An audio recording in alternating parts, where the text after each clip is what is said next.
Macaulay PH, your passion the lover channel. Mag-subscribe ka na! What a traumatic experience for the girls.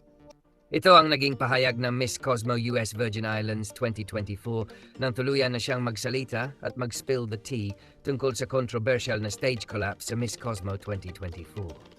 Ang kanyang pahayag ay lumabas kasunod ng patuloy na pambabash ng Vietnamese pageant fans kay Atisa Manalo na inaakusahan nilang nagsisinungaling umano tungkol sa nangyari.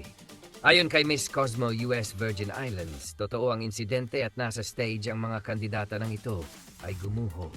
Kaya naman direktang sinagot nito ang mga nagsasabing walang girls sa entablado. Ops, mali raw ang impormasyong kumakalat.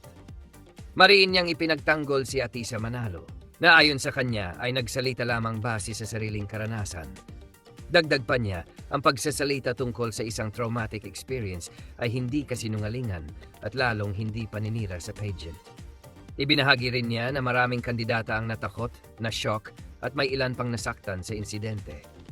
Para sa kanya, hindi dapat binabatiko sa mga contestant na naglalakas loob magsabi ng totoo, lalo na kung ang usapin ay kaligtasan ng mga babae.